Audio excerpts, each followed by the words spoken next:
मैं R K. Singh Sukkhu memorial public school से कक्षा 11 की समस्त छात्र छात्राओं का स्वागत करता हूँ।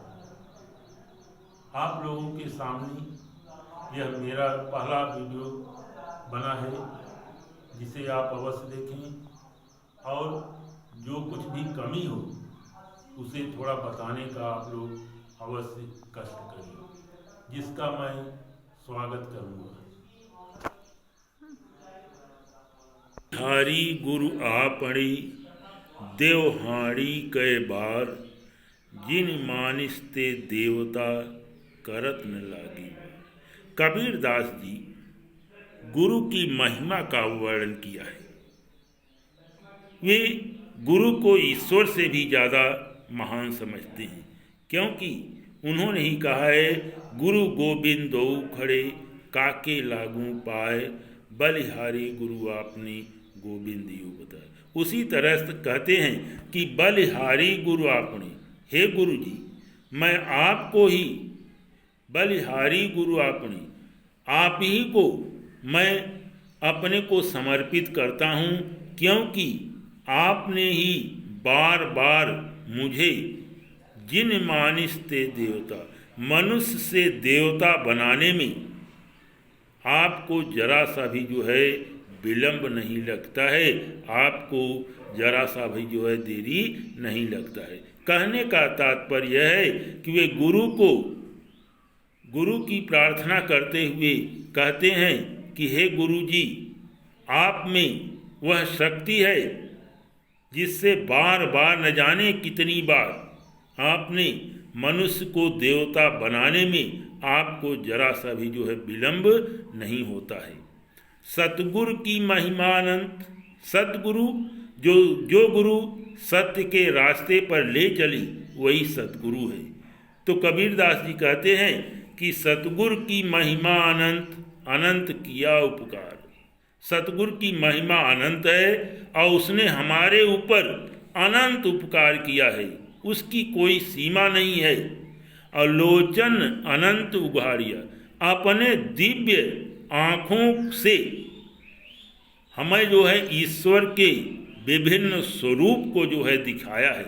गुरु में इतनी शक्ति है कि उसने अपने दिव्य आँखों से हमें ईश्वर के दिव्य स्वरूप को दिखाया है। दीपक दिया तेल भर, बाती दई अघट। पहले कहा कि यह शरीर जो है दीपक के समान है। यह शरीर जो है दीपक के समय, इसे दीपक बना करके उसमें जो है ज्ञान रूपी तेल को भर करके और न घटने वाली बाती अर्थात ज्ञान के प्रकाश को रख करके पूरा किया बिछा हुआ। इस संसार में हम किस लिए आए हुए हैं, हमारा क्या कार्य है, इसको मैंने इस संसार में आकर के पूरा किया, जिससे कि फिर हमें इस बाजार में या इस संसार में बहुर न आवो हट, इस संसार में हमें पुनः न आना पड़े। कहने का तात्पर्य यह है कि इस संसार में मनुष्य के रूप में जो मेरा जन्म हुआ है, हमें अपने अच्छे कर्मों के द्वारा कार्य करते हुए पुनः इस संसार को त्याग करके जाना चाहिए, जिससे कि पुनः हमें इस संसार में न आना पड़े। बूढ़े थे पर उबरे, इस सांसारिक माया मोह के बंधन में हम पूर्ण रूप से डूब चुके थे। बूढ़े थे पर उबरे, गुरु की लहर चमक। गुरु के ज्ञान के प्रकाश की चमक से मैं जो है आगे की ओर देखा। कहा बूढ़े थे, इस सांसारिक माया मोह के बंधन में हम डूब चुके थे, लेकिन गुरु के ज्ञान के प्रकाश से सांसारिक माया मोह के बंधन से हम उबर चुके हैं, अर्थात दूर हो चुके हैं। भेरा देखा जर्जरा, इस संसार की नश्वरता को देख करके, इस संसार की नश्वरता को देख करके उतरी पड़े फरंगी। हम सांसारिक माया मोह के बंधन से छुटकारा पा लिया, एक किनारे पर जो है हम खड़े रहे।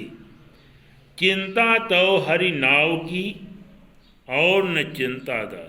हमें जो है किसी की भी चिंता नहीं करनी चाहिए।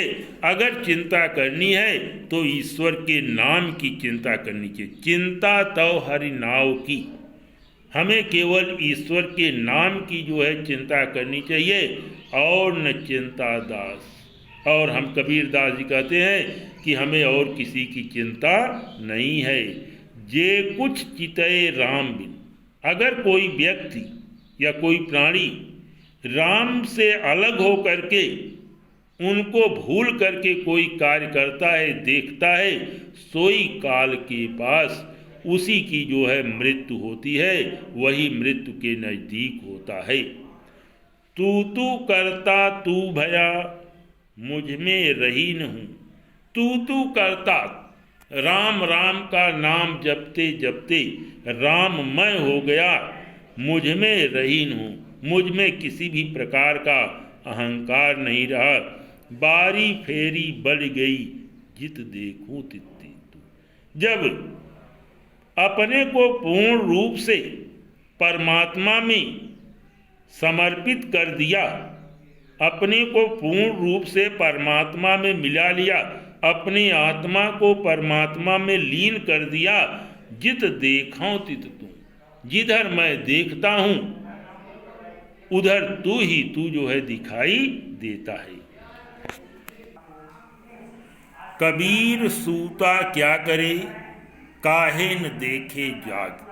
कबीर दास जी कहते हैं कि सोया हुआ व्यक्ति कुछ भी नहीं कर सकता, काहे न देखे जाग। उसी चीज को हम जग करके क्यों न देखें। अर्थात कहने का तात्पर्य कि व्यक्ति जब इस संसार में आया हुआ है तो ईश्वर की भक्ति में उसे जो है लीन होना चाहिए। उसे भगवान का हमेशा जो है ईश्वर का स्मरण करना चाहिए। वो सांसारिक माया मोह के बंधन में जो लिप्त रहता है उससे उसे छुटकारा पाना चाहिए। काहे न देखे जाग। हमें उसी वस्तु को, उसी ईश्वर को हमेशा जग करके देखना चाहिए। जाके संग तय बिछुड़िया, जिसके साथ माने जिस परमात्मा से हमारी उत्पत्ति हुई है उससे हम अलग हो गए, फिर हम उसी परमात्मा में मिल जाते हैं और उसी में जो है उसी के साथ हम चले जाते हैं, उसी में हम मिल जाते हैं।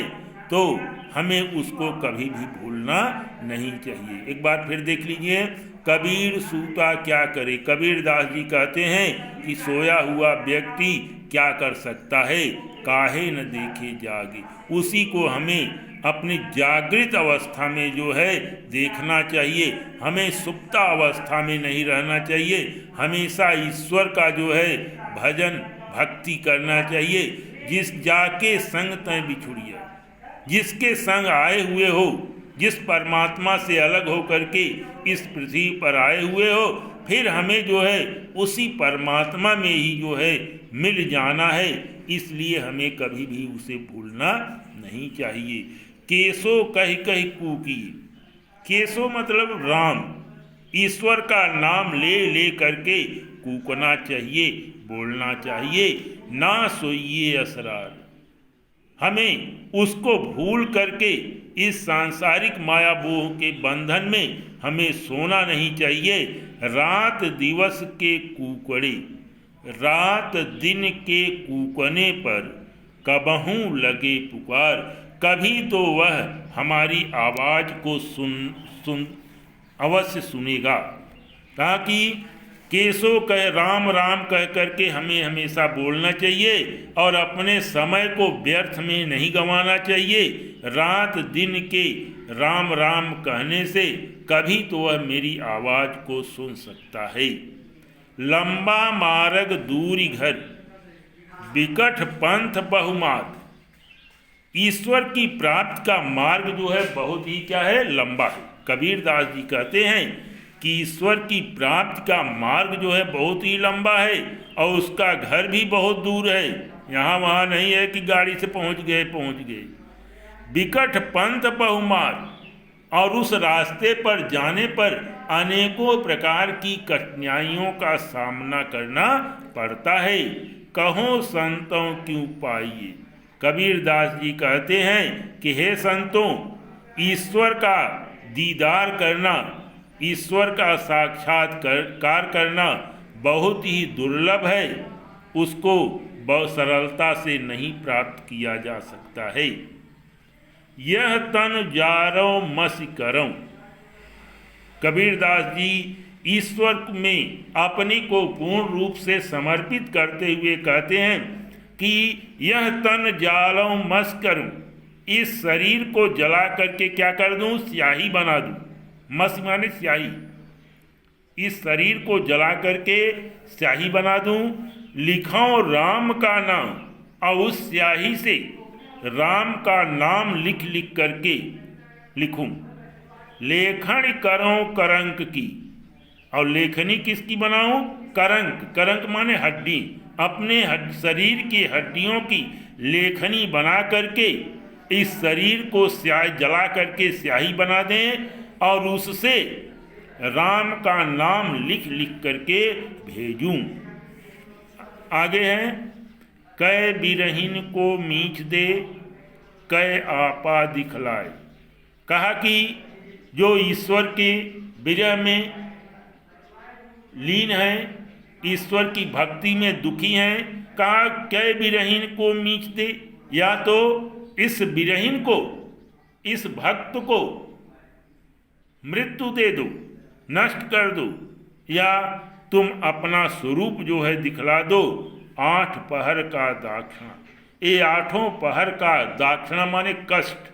ये 8 पहर का कष्ट अब मुझसे सहा नहीं जाता है। एक बार फिर, कह बिरहीन को मीच दे। कबीरदास जी कहते हैं कि मैं ईश्वर की भक्ति में इतना दुखी हूँ कि या तो हमें अपना स्वरूप ही दिखला दें, या आप मुझे अपने से अलग कर दें। 8 पहर का दाक्षिणा, ये 8 पहर का दुख अब मुझसे सहा नहीं जाता है।